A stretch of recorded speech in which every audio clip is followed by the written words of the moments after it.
What's up, guys? So I want to start a new series all about calculating your own calories and macros, adjusting those over time, and how to kind of measure whether it's working for you or not. And this is going to be really helpful for anyone who wants to have a go at calculating their own macronutrients, their own calories for their own needs, and kind of doing it themselves. So a bit of a DIY course. So this initial presentation, I want to rip through it pretty quickly. I don't want these to be long. I want them to be clear, to the point, and you can just get the takeaways from these, do the calculations yourself, and then implement them. So first one, calculating your personal calories, a simple guide to DIY macros. Let's jump straight into it. So calories, step one. What do we need to do? We need to calculate our estimated maintenance calorie intake, the amount of food or energy coming in that is enough to sustain our current body weight at our current daily levels of activity. So what do? We need to multiply our body weight by 22 for females or by 24 for males. This is a really simple way to do it. It doesn't need to be any more complicated than this. I have a spreadsheet algorithm thing that does it all for me, but this is just such a simple way that everyone can do it. From there, once you've multiplied by 22 or 24, you're then going to multiply the result of that by 1.1 all the way up to 1.7. So a range between those two numbers based on your daily activity. This doesn't include exercise, by the way. Or you can just go online and search the Harris-Benedict calculator, and that will do it all for you. It's a very simple way to do it. You just punch in your height, your weight, your age, and it will give you a pretty accurate result there. So two options: go online, use the calculator. Any one will do, doesn't really matter. Just make sure it's the Harris-Benedict. Or multiply by 22 or by 24, and then multiply that result by anywhere between 1.1 to 1.7. Now, I'm going to give you a bit of an idea of what number to choose between 1.1 and 1.7. So if you are little to no exercise on a daily basis, very, very sedentary, desk job, sit on the couch, sit in the car, don't really move, don't go out for any exercise, kind of 1.1 would be fine. So this is, as you can see there's a bit of a scale of steps that I've kind of put in place based on my own experience of doing a bunch of calculations for different people.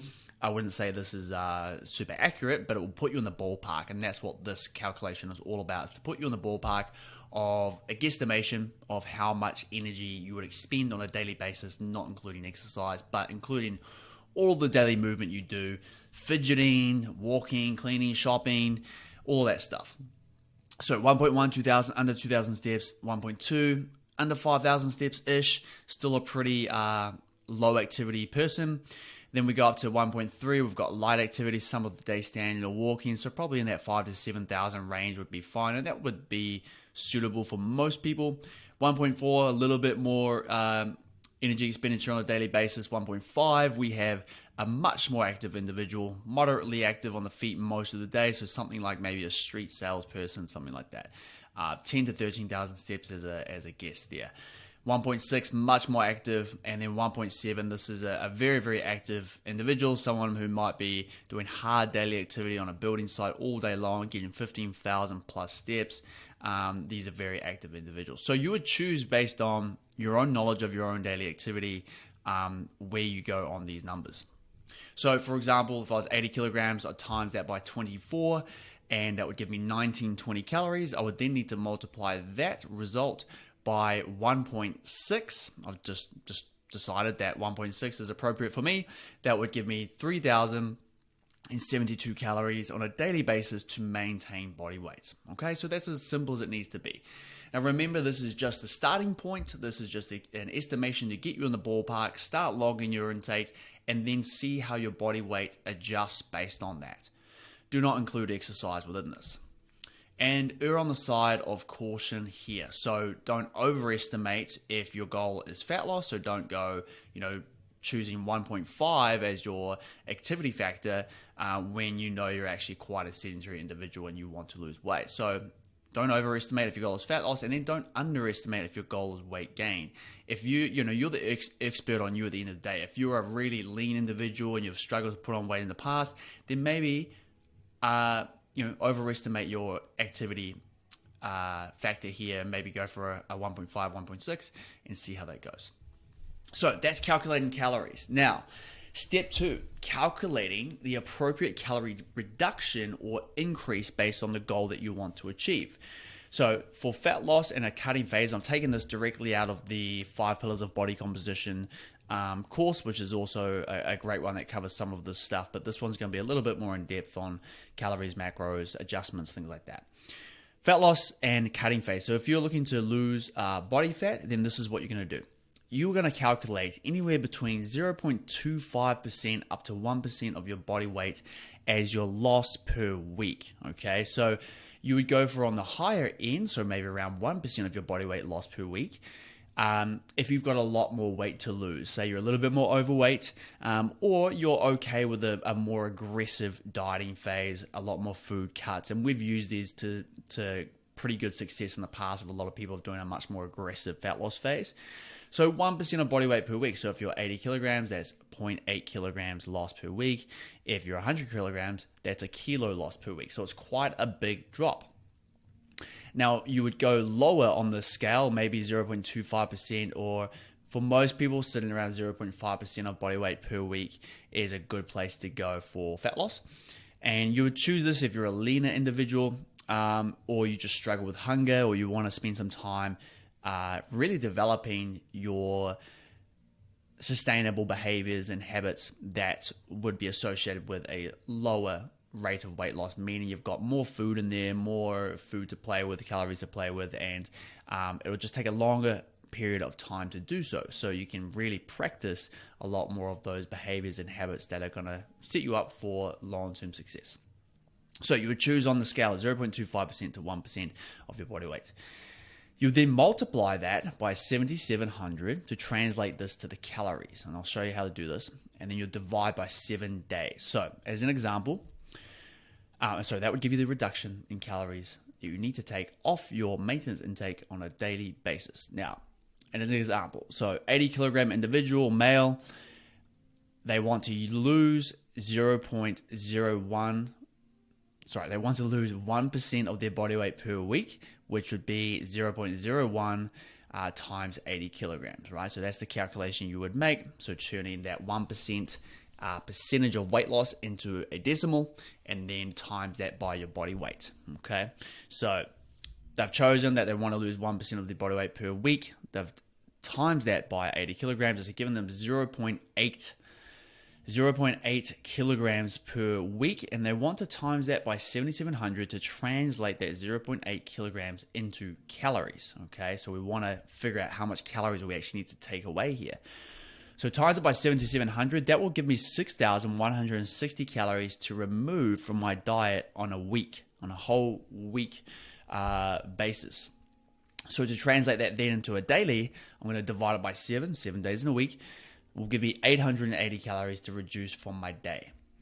So 880 calorie deficit, using the previous example of a 3,072 calorie maintenance intake for that 80 kilogram individual, I would then reduce that 880 calorie deficit, giving me 2,192 calories to eat per day. Now that's going to be quite an aggressive fat loss phase for this individual, or for myself, because we're using me as the example here, and that would be the calculation there. So you do that with any calculation, with 0.5%, with 0.75%, whatever it may be, but you can use that there. Now, hopefully that makes sense. If you're someone who's going into a gaining or a bulking phase, the rate of gain should be set between 1 to 2% of your body weight gain per month. Okay, so this is a slow rate of gain because we want to minimize fat gain that comes along with it.